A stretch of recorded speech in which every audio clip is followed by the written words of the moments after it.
Bonjour et bienvenue sur cet atelier intitulé Les respirations anti-stress, 5 techniques simples pour retrouver le calme. Vous recherchez un moyen simple et naturel de gérer votre stress et votre anxiété?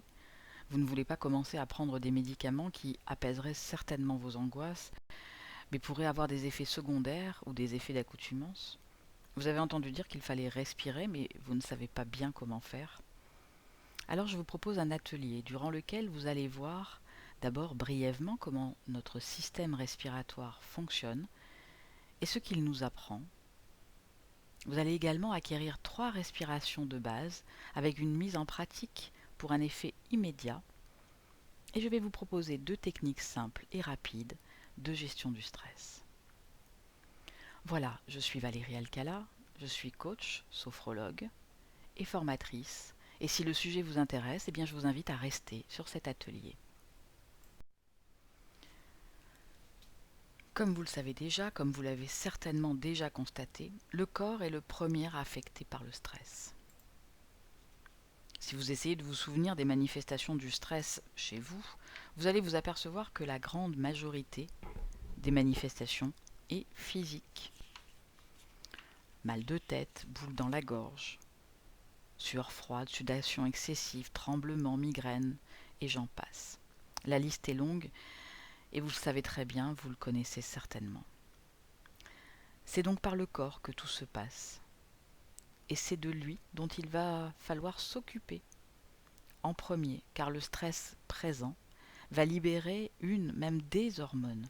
D'abord l'adrénaline que vous connaissez certainement, mais ça c'est pas le plus ennuyeux. Le stress, quand il est là, libère le cortisol et la noradrénaline, qui une fois libérées sont des hormones dans le sang qui vont passer, qui vont être extrêmement nocives pour l'organisme. Alors souvent on dit, respire. Et effectivement, le système respiratoire a la particularité de se contrôler volontairement, alors qu'il fonctionne automatiquement normalement. Alors se concentrer sur sa respiration permet d'apaiser l'agitation mentale, active le système nerveux parasympathique, qui gère la phase de récupération physique et le bien-être corporel. Comment ça marche en quelques mots? Tout commence au niveau des narines. Le nez est l'organe de la respiration et de l'odorat. L'entraînement respiratoire privilégie toujours la respiration nasale. Certains vont me dire « je respire par la bouche ». La respiration par la bouche est une respiration d'urgence. Quand vous avez besoin de beaucoup d'air, quand vous venez de faire une apnée par exemple et que vous avez besoin d'une capacité d'air, d'oxygène importante. Sinon, la respiration normale, c'est plutôt la respiration nasale. Et en plaçant notre attention à l'entrée des narines, lorsque nous inspirons, et en laissant l'air inspiré les dilater, nous pouvons sentir le flux de l'air qui pénètre en nous plus largement et plus facilement. À l'inspire, l'air pénètre d'abord dans les narines avant de descendre dans la trachée, puis dans les bronches qui les distribuent dans les alvéoles pulmonaires, où vont se faire les échanges gazeux avec le sang. Et l'expiration courante, elle est passive, c'est-à-dire que c'est un temps de relâchement. Donc le trajet de l'air est plutôt au niveau du nez, nous inspirons par le nez et nous soufflons par la bouche.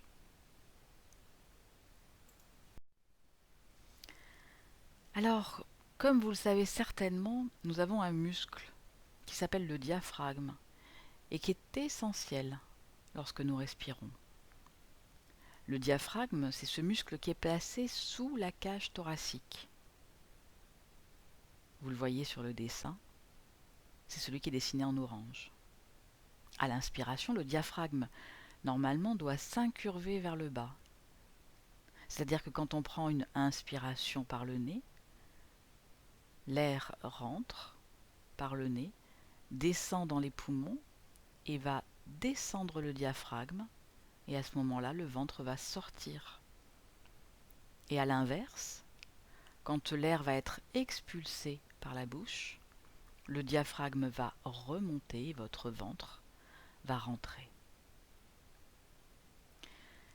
Vous aurez certainement expérimenté le fait que on respire souvent à l'envers.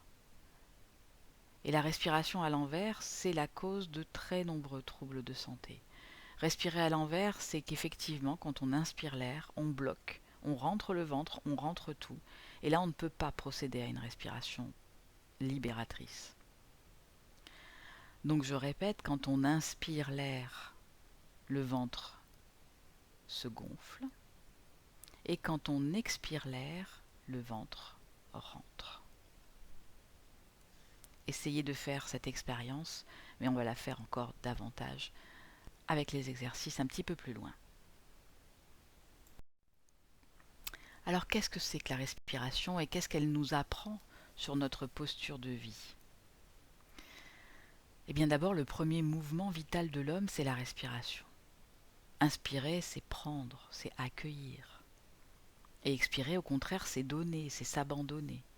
Respirer, c'est remplir, c'est se remplir et se vider. C'est attraper et laisser s'envoler. C'est garder et rejeter. C'est très symbolique, mais c'est très important. Essayez d'observer un peu la manière dont vous respirez. Est-ce que vous gardez un peu? Est-ce que vous relâchez vraiment? Est-ce que vous rejetez vraiment l'air à l'extérieur? Ou est-ce que, au contraire, vous retenez un peu? Est-ce que quand vous inspirez, vous suffoquez? Est-ce que vous acceptez finalement de rejeter totalement l'air à l'extérieur et d'accepter le vide? Vous pouvez faire un lien, toujours, entre l'état de vie psychosomatique et la manière dont vous respirez. Vous pouvez également faire un lien avec la manière dont vous respirez et la qualité de votre communication. Et vous pouvez bien sûr faire un lien entre la respiration et la manière dont vous vivez. L'inspiration, c'est le présent, avec conscience. Quand on inspire, on est totalement présent au monde. On se nourrit, on se recharge en énergie vitale quand on inspire. On retourne à soi finalement. Et on se renouvelle. Toute difficulté à inspirer vraiment, à prendre vraiment l'air, pourrait traduire un manque de confiance en soi, un manque de confiance en la vie. Peut-être une intériorisation excessive. Difficulté à exprimer ses besoins, à trouver sa place. Vous voyez, on peut symboliquement interpréter beaucoup de choses par rapport à l'inspire. L'expiration, au contraire, eh bien, c'est le relâchement musculaire. C'est la dissolution des tensions, c'est la dissolution des nœuds corporels, mais également psychiques. Expirer, c'est lâcher, lâcher prise, s'abandonner. Peut-être même changer de place, accepter de se libérer de ce qu'on connaît. C'est le moi qui accepte de lâcher ses résistances. Et là, toute difficulté à expirer l'air à l'extérieur, à expulser l'air, reflète peut-être un besoin exagéré de contrôle de soi, des autres, peur de ne pas être à la hauteur, de montrer ses faiblesses. Parfois peut-être un comportement un peu autoritaire, une posture un peu en avant. C'est pour ça que toute amélioration de notre respiration va se traduire par également l'amélioration de notre posture corporelle. Vous verrez qu'en remettant de la respiration dans votre corps, vous allez changer d'attitude.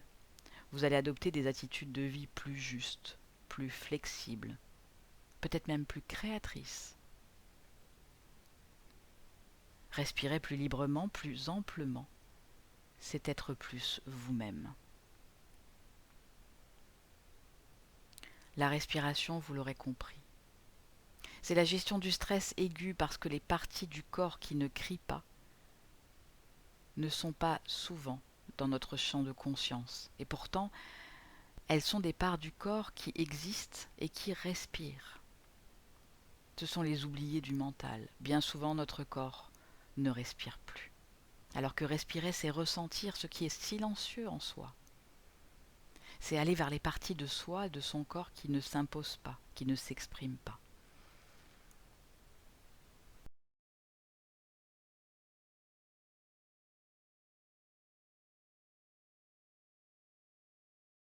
Les yeux et portez votre attention sur votre respiration. L'air qui rentre et qui sort. Le trajet de l'air. L'inspiration par le nez, plus fraîche que l'expulsion de l'air par la bouche. Essayez de rester bien concentré sur votre ventre et votre respiration. Éloignez-vous de votre mental, éloignez-vous de vos pensées en vous concentrant sur votre ventre et sur votre respiration. Simplement l'air qui rentre et l'air qui ressort.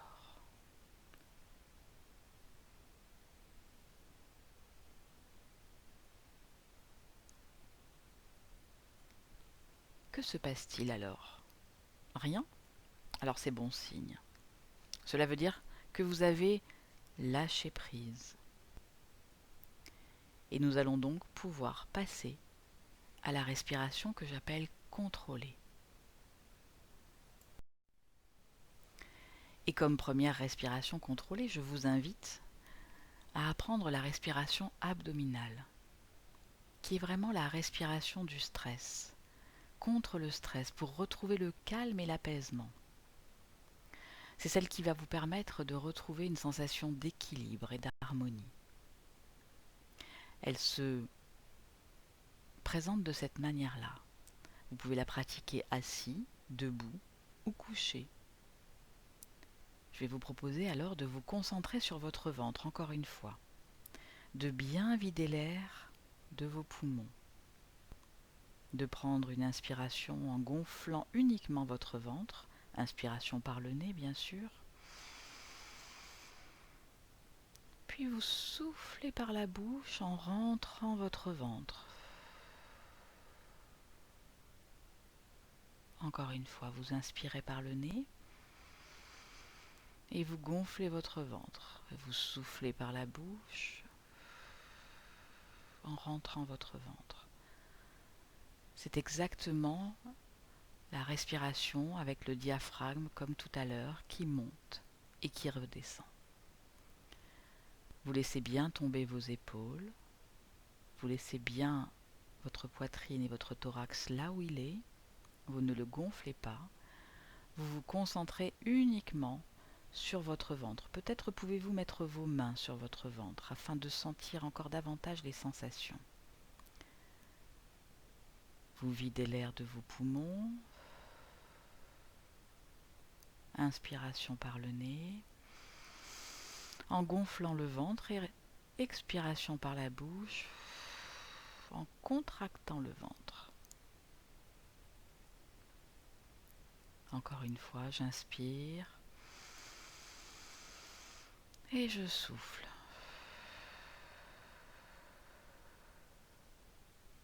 J'inspire, je gonfle mon ventre, uniquement mon ventre, et je souffle et je rentre mon ventre.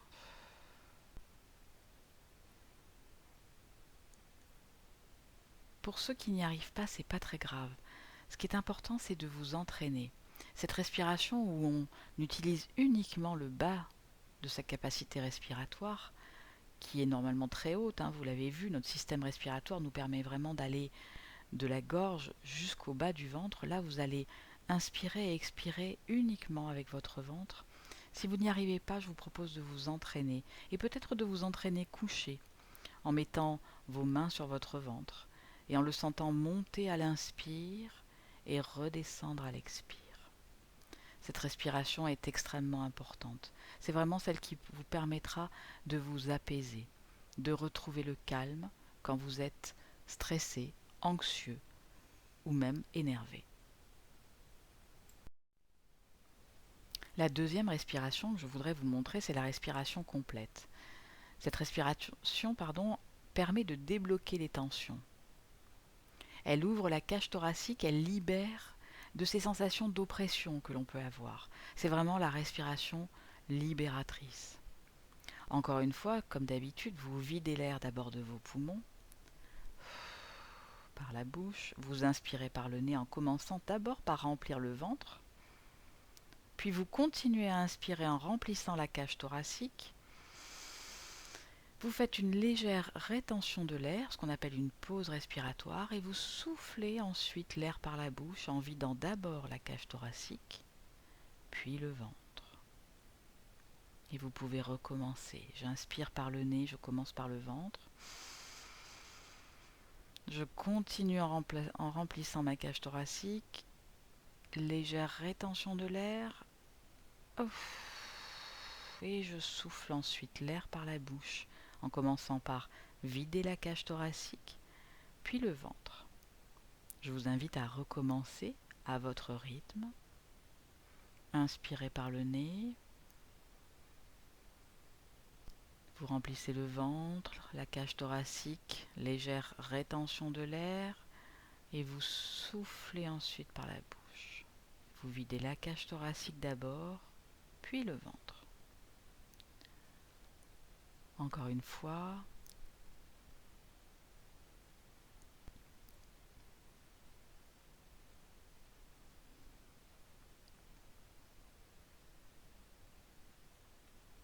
Voilà. Là encore, cela demande de l'entraînement. La respiration est un acte naturel, mais vous en rendez compte, effectivement, elle demande de l'entraînement.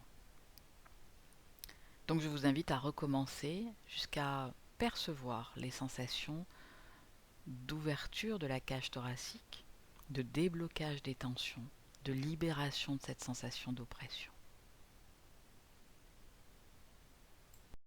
Enfin, respiration avec la paille. Alors là, je vous propose de prendre une paille et de tester cette respiration. Si vous n'avez pas de paille, c'est pas grave, on va faire comme si on avait une paille dans la bouche. Cette respiration permet de maîtriser son souffle. Et qui dit maîtriser son souffle, dit maîtriser son débit de parole. En fait, c'est la maîtrise de la communication que l'on va maîtriser en respirant avec la paille. Elle active également la concentration. Et elle favorise ce qu'on appelle l'alignement, c'est-à-dire le fait d'être totalement en phase, totalement équilibré entre son mental, ses émotions et son corps. Là encore, je vous propose de vider l'air de vos poumons, d'inspirer par le nez, de souffler par la bouche dans la paille ou de faire comme si vous aviez une paille entre les lèvres, très lentement, en maîtrisant son souffle, comme si vous souffliez sur la flamme d'une bougie sans l'éteindre. Et vous allez voir que vous allez pouvoir souffler très très très longtemps de cette manière-là. Et que le souffle est extrêmement important puisque c'est celui qui apaise, libère et permet également de cette manière-là, en soufflant très doucement, d'activer la concentration. Encore une fois, j'inspire par le nez et je souffle par la bouche dans la paille, très lentement, très doucement, en maîtrisant votre souffle. Encore une fois, comme si vous aviez une bougie devant vous et que vous ne souhaitiez pas éteindre sa flamme, même si vous soufflez sur cette petite flamme. Encore une fois, faites-la, cette respiration avec la paille.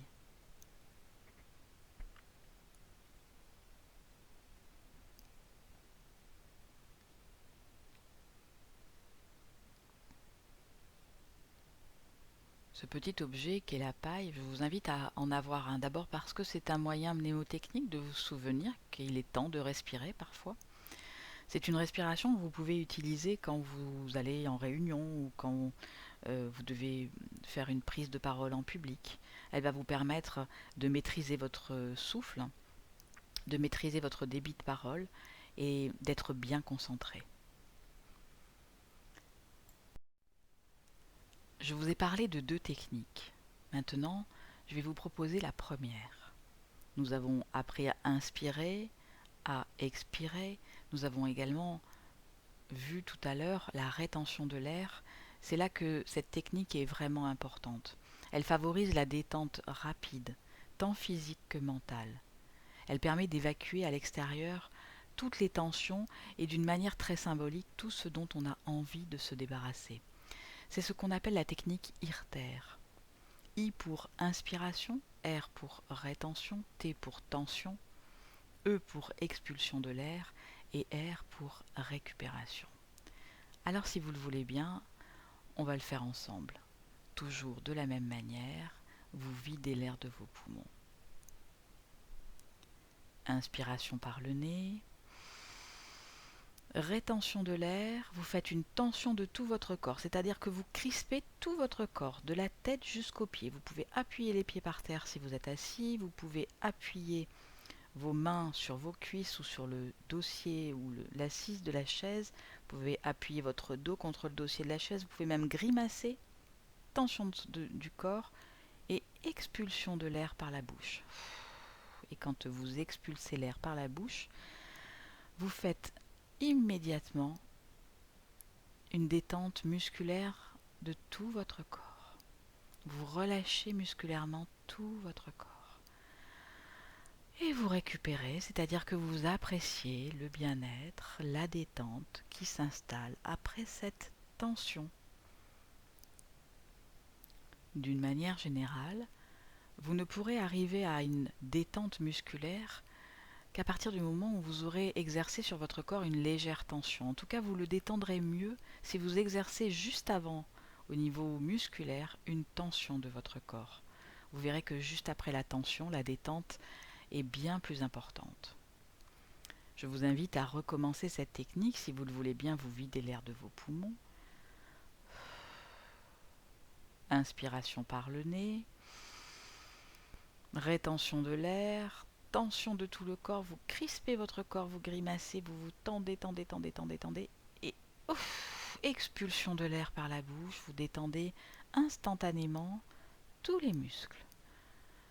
Et vous vérifiez bien que tous les muscles sont détendus. La tête, le cou, les épaules, les bras, le thorax, le ventre et tout le bas du corps jusqu'au bout des orteils.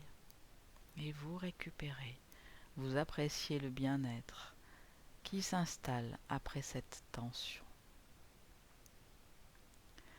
Et on va le faire une troisième fois, et là je vais vous demander de faire appel au symbolique. C'est-à-dire que quand vous allez expulser l'air par la bouche, vous allez donner une intention à votre souffle, de vous débarrasser de tout ce qui ne vous convient pas. Les tensions de la journée, les tracas du quotidien, tout ce dont vous avez envie de vous débarrasser, vous le mettez dans le souffle et dans l'expulsion de l'air au dehors. Si vous le voulez bien, vous videz l'air d'abord de vos poumons. Inspiration par le nez. Rétention de l'air. Tension au niveau de tout votre corps. Vous tendez, tendez, tendez, tendez. Et quand vous expulsez, vous vous débarrassez symboliquement de tout ce qui vous gêne. Vous envoyez au dehors tous les tracas du moment. Vous donnez l'intention à votre souffle de vous débarrasser de tout ce qui ne vous convient pas et de chasser les tensions à l'extérieur. Et sur les respirations libres et naturelles suivantes, vous récupérez, vous appréciez la détente qui s'installe dans tout votre corps.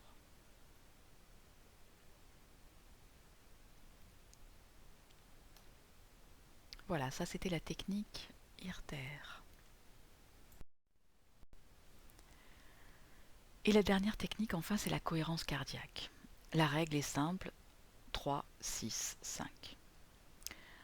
On voit beaucoup de choses sur la cohérence cardiaque, il y a même des logiciels de cohérence cardiaque. Moi, je vous propose une technique simple sur 3, 6, 5. L'objectif de la cohérence cardiaque, c'est de se protéger du stress. C'est une action donc préventive que vous allez pouvoir effectuer pour vous protéger de l'anxiété et du stress. La cohérence cardiaque permet de synchroniser sa fréquence cardiaque avec sa fréquence respiratoire. Finalement, de mettre en cohérence les deux. Et d'équilibrer son système sympathique et parasympathique. Alors, comment respecter cette règle ? Eh bien, c'est facile. 3 pour 3 fois par jour, car un cycle de cohérence cardiaque va vous protéger durant 4 heures. Donc si vous souhaitez être protégé sur environ 12 heures, sur une journée de 12 heures, eh bien vous allez devoir faire cet exercice de cohérence cardiaque 3 fois par jour, environ toutes les 4 heures. Comment respirer? Eh bien vous allez faire 6 respirations par minute, c'est-à-dire vous inspirez sur 5 secondes, vous expirez sur 5 secondes et vous allez le faire 6 fois. J'inspire sur 5 secondes, j'expire sur 5 secondes et je le fais 6 fois. 6 respirations par minute. Pendant combien de temps? Eh bien pendant 5 minutes. Inutile de le faire plus longtemps. L'essentiel, ça va être la régularité. C'est pas la peine de faire ça pendant un quart d'heure, il vaut mieux le faire juste pendant 5 minutes, mais le faire vraiment toutes les 4 heures. Donc je répète, vous respirez 6 fois par minute, vous le faites pendant 5 minutes et vous le faites 3 fois par jour. 6 respirations par minute, pendant 5 minutes, 3 fois par jour.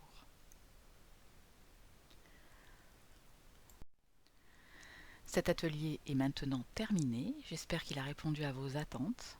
Je vous invite à le partager et à le diffuser et je vous propose également, si vous souhaitez aller plus loin, de me contacter via mon site dont l'adresse est indiquée sur cette page. Je propose des séances de sophrologie et de coaching par Skype ou en face à face en région parisienne. Un dernier conseil, entraînez-vous, respirez et remettez de la vie dans votre corps. À bientôt, au revoir.